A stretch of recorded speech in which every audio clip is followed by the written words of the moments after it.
Бүгүн өлкөдө коронавирус илдетин жуктуруп алган жаңы 17 учур катталды. Анын 5-өө Бишкек шаарында болсо, Ош областында 1, ал эми Нарын областында 11 учур. Муну менен жаңы типтеги вируска кабылгандардын саны 466-га жетти. Ооруга кабылгандардын 5-өө медицина кызматкерлери. Жалпы ошо анализдеп келгенде, ошо медициналык кызматкерлерден дарыгерлер 29-у ошо жугузуп алды. Дарыланып жатышат. Өз дагы орто медицина персоналдан 44, анан младший медперсонал деп 17, анан дагы эле ошондой эле ошол медициналык биздин дарылоо мекемелеринде иштеп турган да башка кызматкерлерибиз бар. Булардын саны 14, 14 жугузуп алып, жалпы жана 104 ошол адам дарылоо мекемелеринин ичинен, кызматкерлеринин ичинен чыгып дарыланып жатат. Жалпы катталган учурлардын ичинен 251 аял кишилер, 215 эркек, жаңы катталган учурларда ушу 7 аял киши, 10 эркек болуп калды. Жаш курагы боюнча бөлүп келгенде ушу балдар 15 жашка чейинки 41, анын ичинде 1 жашка чейинкилери 3, 16 жаштан 19 жашка чейинкиси 13, 20 жаштан 35 жашка чейин 112, 36 жаштан 55 жашка чейинкиси 182, 50 жаш курактан андан да жогоркусу 118. Ошентип 466 учур катталды. Учурда жаңы типтеги вирустан дарыланып 370 киши стационарда жатса, анын 11-нин абалы оор деп бааланууда. 4 киши жандандыруу бөлүмүндө. Ал эми лабораториялык текшерүү жүргүзүү үчүн келип түшкөн үлгүлөрдүн саны 30 миңге чукулдаса, анын 28 миңге жакыны текшерилген.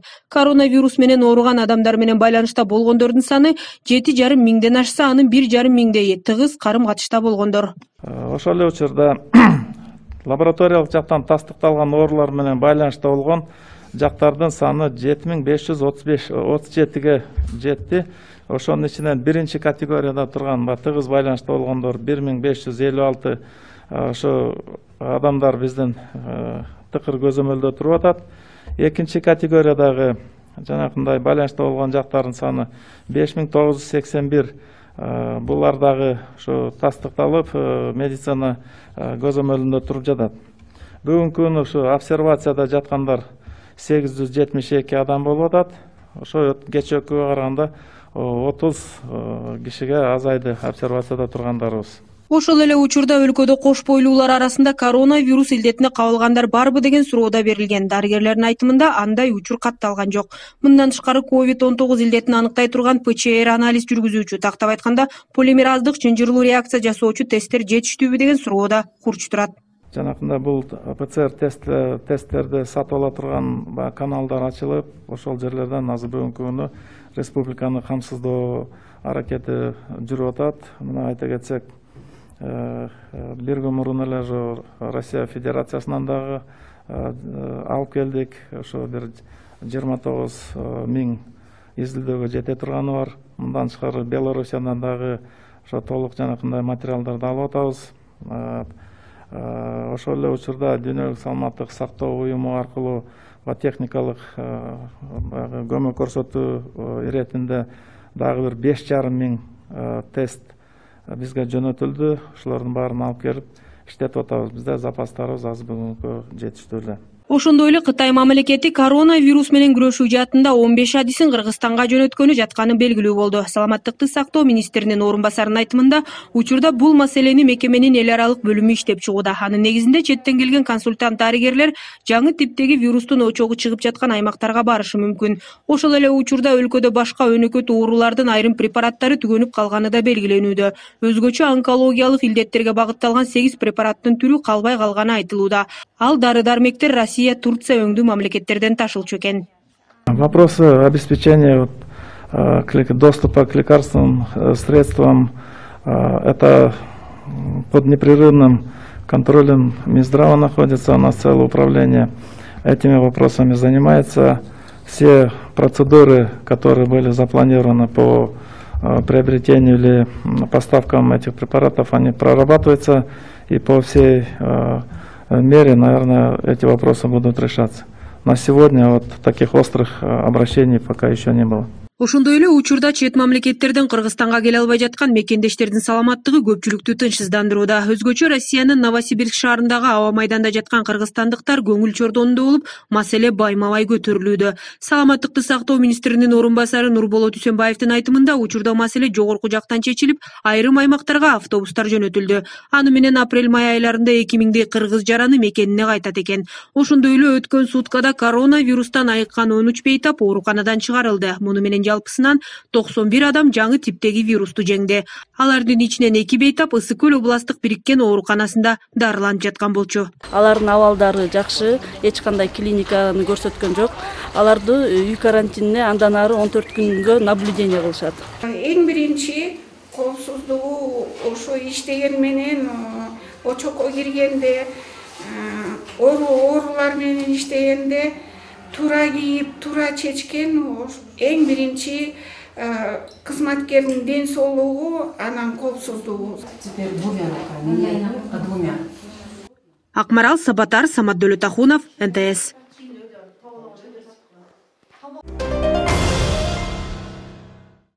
Коронавирус жуктурган бейтаптар менен контактта болгондорду көзөмөлдөө дагы күчөтүлдү. Бул тууралуу бүгүн республикалык ыкчам штабтын жыйынында айтылды. Учурда өлкө боюнча үй карантининде 7537 адам кармалууда. Алардын эч ким менен карым-катнаш болбошун дайыма өзгөчө көзөмөлгө алуу зарылчылыгы дагы бир жолу белгиленди. Биринчи вице-премьер-министр бардык аткаминерлерге кемчиликтерге жол бербей иштөөнү эскертти.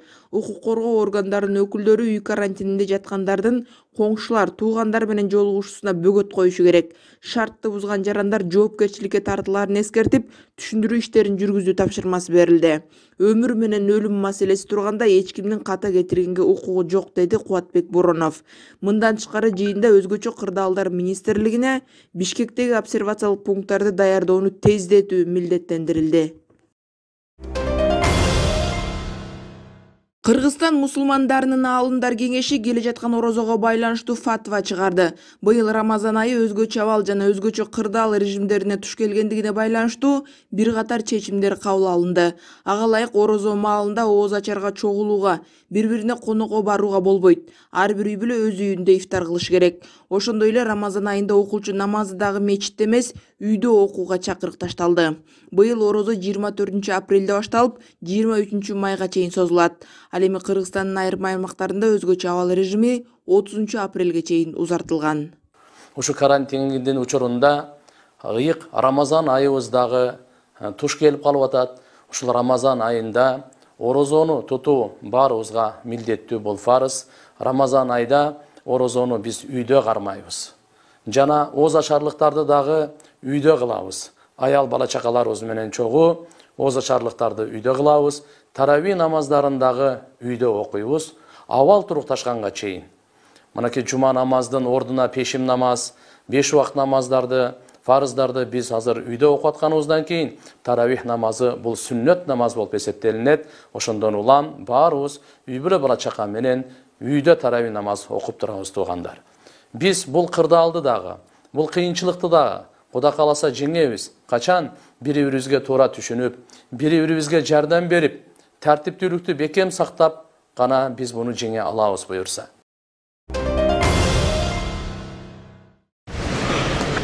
Үйдө болуңуз. Өлкөнүн кээ бир аймактарында өзгөчө абал режими жаңыдан киргизилип, ал эми бир катар жерлерде мөөнөтү узартылганына байланыштуу дал ушундай чакырыктар азыркы мезгилдин негизги талабы болууда. Бирок кээ бир жарандар мындай үндөөлөрдү көңүл сыртында калтырып, коронавирус илдетин жуктураалуу коркунучу бар экенине карабастан өзүнчө обочолонуу режимин сактабай келишет. Буга далил катары коменданттык сааттын эрежесин бузуп жүргөндөрдү алсак болот. Бул боюнча Бишкек шаарынын тургундары алдына киши салбай келет. Түндө эле Борбор калаада коменданттык сааттын тартибин бузган 39 адам кармалган. Коменданттык саатын бузгандар саны 1919, анын ичинен 1675 эркек, 244 аял. Жалган жана жасалма уруксат кагаздары менен жүргөн 52 факт катталды. Тергөө иштери жүрүп жатат. Бишкек шаары боюнча аз камсыздалган үйлөрдү азык-түлүк менен камсыздоо боюнча 4 этап менен түзүлгөн системага жараша жалпысынан 39.225 үй бүлөгө азык-түлүк таркатып берилди. Урматтуу жарандар, азыркы учурда баарыбыздын, анын ичинен милиция жана медицина кызматкерлери эпидемиологдор жана башка ушул иш-чарага тартылган мамлекет кызматкерлеринин максаты аягында чейин туруп берип жеңишке жетишүү. Андыктан барыңар өзгөчө абалдын талаптарын сактап, үйдө отурсаңар, биргеликте бул ооруну жеңип ийгиликке жетишебиз. Өткөн сутка ичинде өлкө боюнча мыйзам бузгандардын саны 70-ке жетип, баш аягы 15 унаа айып аянтчасына киргизилди. Кечээден тарта коменданттык сааттын убактысы 2 саатка кыскарганына карабастан, кечки саат 9-дан эртең мененки 6-га чейин Ош шаарында тартипке баш ийбеген 11 адам кармалып отурат. Ошондой эле Ноокат районунда дагы 2 жергиликтүү тургун ички иштер бөлүмүнө жеткирилген. Мына акыркы күндөрү деле автоунаа менен колго түшүп кармалган, коменданттык саатты бузган айдоочулар да ошо масак балда түшүп атат. Бул жерде эми өзүнө өзү иш ашырып атат биринчиден. Эл сыйлабастар деп коет мындайларды. Биринчиден штраф төлөйт. Ошол масак балда автоунааны айдап жүргөн үчүн. Экинчиден административдик протокол түзүлөт 3000 сомдон ашып. Коменданттык саатты бузган үчүн. Ал эми эң башкысы ушул үй бүлөсүн сыйлабай. Бизге белгисиз болгон жерлерде алкоголь ичип, кайра дагы бирөө менен контакт. Алкоголь ичкен адам өзү контролу жок болот өзүнө. Буларга тыюу салабыз. Кийинкиден уже баягы жооруктар деген кодексти колдоно баштайбыз эми. Камакка алыш керек болот. Анткени биздин бул боюнча укугубуз бар. Онлайн маалымат жыйындын жүрүшүндө коронавирус чугузуп алган милиция кызматкерлери барбы деген суроо берилди. Анткени 3 апрелде Ош областынын Ноокат районунда бир тартип сакчы жана анын үй бүлө мүчөлөрү обсервацияга жаткырылганы кабарланган. Маалыматка караганда милиционер кичи ачылыкка барып коронавирус илдетин жуктуруп келген бир адамдын үйүндө батирде жашап келген. Бүгүнкү күндө 837 кызматкер Ош шаары, Кара Суу, Ноокат райондорунда 837 кызматкер тест тапшырып, баары таза чыкты, мындай жалпак тил менен айтканда таза. Обсервацияда бир да кызматкер жок. Ал эми Ноокатта жана келинчеги менен ошол тойго контакт болуп барып койгондор, ошо үйүндө квартирант болуп турашат экен, баягы ажы тойго барып коюшкандар. Булар дагы таза чыкты, келинчеги экөө тең. Бүгүнкү күндө ошо үйүнө чыгарышты ал кызматкерди. Бир сөз менен айтканда, ички иштер орган кызматкерлеринин арасында бүгүн бир дагы шек саналган ооруга кызматкер жок. Шүгүр келтирип отурабыз. Өзгөчө абал режиминин мөөнөтү узартылган Жалал Абад шаары жана Сузак районунда башка аймактарга салыштырмалуу коменданттык сааттын тартибин бузгандар аз болду. Түндө карантиндин эрежесине баш ийбеген 3 адам кармалып, аларга тиешелүү протоколдор түзүлгөн. Бул тууралуу бүгүн брифингдин жүрүшүндө Жалал Абад шаарынын жана Сузак районунун коменданты Жеңишбек Жоробеков билдирди. Алынган маалыматтар боюнча акыркы учурларда айылга жөнөткөн балдарын кайра шаарга алып келе албай жаткан ата-энелерден кайрылуулар түшүп, уруксат кагаздарын берүүнү сурангандар көбөйүптүр. 14 апрелден президентimiz чыккан жарлыгын негизинде 30 апрелге узартылган соң бул сыяктуу арыз кайрылуулар бир топ эле көп болуп атат. Бирок аны биз туура эле түшүнүү менен кабыл алып атабыз. Сөз гана ал жерде министрликтин, билим берүү министрлигинин буйруктары бар. Ал буйрук негизинде бардык мектеп жашындагы биздин өспүрүмдөр билимини алыш керек. Дистанттык окуу азыркы мезгилде уланууда. Ошон үчүн келиңиздер, документтериңиздерди көрсөткүлө, биз тиешелүү жардамдарды берүүгө даярбыз. Коронавирус чугузуп алгандардын саны Нарын шаарында жана Ат Башы районунда күн санап өсүп жатканына байланыштуу бул жакта да кечээден тарта өзгөчө абал режими иштей баштаган. Бүгүн акыркы бир сутканын ичиндеги кырдаал тууралуу Нарын шаарынын жана Ат Башы районунун коменданты Уланбек Алиев маалымат берди. Анын айтымында 15 апрелде кечки саат 9-дан бүгүн эртең мененки саат 6-га чейин Нарын шаарында коменданттык сааттын тартибин бузган 8 адам кармалып, алардын ичинен 6 мас абалында болгон. Бирок кээ бир жергиликтүү тургундар кечинде гана эмес, күндүзгү убакытта да эч себепсиз көчөдө жүргөндөргө карата тартипти күчөтүүнү сунушташууда. Ошол базарларды түшкү саат 2-ге чейин гана иштесиндер. Чектелгиздик анан ошондой дүң базарларындагы. Анткени күндүзгү бул жараңыз айткандай күндүз аябай эле кыймыл көп болуп атат. Ошол себептен баягы чогулган жерлерге да көп келип атышат да. Бул боюнча түшүндүрүү иштери жүргүзүлүп, ошол оптовый магазиндердин, ошо дүң базарлардын жана ошондой эле башка коммерческий базарлардын ээлерине саат 2-ге чейин гана иштөөгө биз чектөө киргиздик. Ошондой эле Нарын шаарында үй бүлөсү менен биргеликте коронавирус илдетинен дарылануудан баш тарткан кишиге карата козголгон кылмыш иши тууралуу да маалымат берилди. Аталган аймак үчүн жооп берген комендант Уланбек Алиев бул иш боюнча тергөө уланып жатканын билдирди. Эске салсак, Нарын шаарынын тургуну 2019-жылы Пакистанга дааватка кетип, кайра быйыл 15-мартта Ташкент аркылуу Бишкекке, андан соң Кичи мекенине кайткан. Кийин андан коронавирус илдети аныкталса да ал дарылануудан баш тартып, ал эми үй бүлө мүчөлөрү дары ичкенден кийин ден соолуктары начарлап кетти деген видео кайрылуу жасаган. Белгилүү болгондой, кылмышка шектүү коронавирустан айыккандардын катарына кирет. Бул боюнча действительно мынакей бул жараныбыз ошол Пакистанга дааватка барган. Бул Пакистандан Өзбекстанга учуп келип, Өзбекстандан Бишкекке келген 15 мартта. 15 мартка чейин ошол Бишкек шаарында 19-на чейин жүргөн. 19-дан такси кызматы менен Нарын шаарына келип, ошол жанындагы кишилердин баары тең ошол 4-төө ошол оору жугузуп алышкан. Анын баары боюнча биз иш жүргүздүк жана ошондой эле бул жаранга кылмыш иши козголгон. Азыр шаардык милиция кызматы тергөө амалдарын жүргүзөт. Өзгөчө абал режими жаңыдан киргизилген Нарын шаарынын 4 жерине санитардык карантиндик пост, ошондой эле фильтрациялык тосмолор коюлган. Ал эми Ат Башы району боюнча 5 блокпост жана 21 аймакта фильтрациялык тосмо бар. Аталган аймактын коменданты Уланбек Алиев санитардык карантиндик постторго тартылган бардык кызматкерлер коронавирус боюнча 2 жолу анализ тапшырып, бирөөнүн да бул илдеттин белгилери табылбаганын билдирди. Нурзада Сыдыкбекова, Самат Такунов, ФНТС. Бишкек шаарында үй бүлөлүк медицина борборлорунун дарыгерлери блокпосттордон өтүүдө кыйналып жатканын айтышууда. Бүгүн 2 медицина кызматкеринин видео кайрылуусу Facebook'a жарыяланды. Алар бул боюнча Бишкек шаарынын комендантына дагы арыз жазышкан. Ак халатчандардын айтымында күн сайын жумушка баратканда блокпосттордо 1-2 саат кезек күтүүгө аргасыз болууда. Ага кошумча жеке унаа менен жүрүүгө уруксат берилбей жатат. Ал эми медициналык маршруттук каттамдар алар жашаган аймактан өтпөйт экен. Комендатурадан бул боюнча ишти иликтөөнү убадалашты. Меня зовут Жакыпова Айзада. Менин атым Жакыпова Айзада. Бишкектеги 6-эмканада рентген-лаборант болуп иштейм. Мен да күн сайын Алматы көчөсү менен түштүк магистраль жактагы блокпостто ызычуу. Иштеген жеримен справка болгонуна карабай бизди кое бербей жатышат. Анткени биз жеке унаа менен жүрбөй жөө келишибиз керек экен. Биз жашаган райондо медициналык маршруттук каттам жүрбөйт. Мен жолдон дагы 3 кесиптешимди ала келем. Бирок өтө албай кыйналып жатабыз. Здравствуйте. Я замдиректор 6-й ЦСМ. Мен 6-эмкананын директорунун орун басарымын. Жумушка Кант шаарынан келем. Бизде Покровкадан келгендер да бар. Күн сайын Бишкекке кире бериште маселе жаралат. Унаанын маңдайында өткөрмө кагаз турса дагы өтүшүбүз кыйын. Анткени ал жакта узун кезек. Жарым сааттан 1 саатка чейин турабыз. Постто тургандардан бир нерсе сурасак, орой жооп беришет. Кыргызстанда сырттан буудай ташып, ун өндүргөндөр 5 жылга кошумча нарк салыгынан бошотулду. Буга байланыштуу мыйзам долбоорун парламент 3 окууда кабыл алды.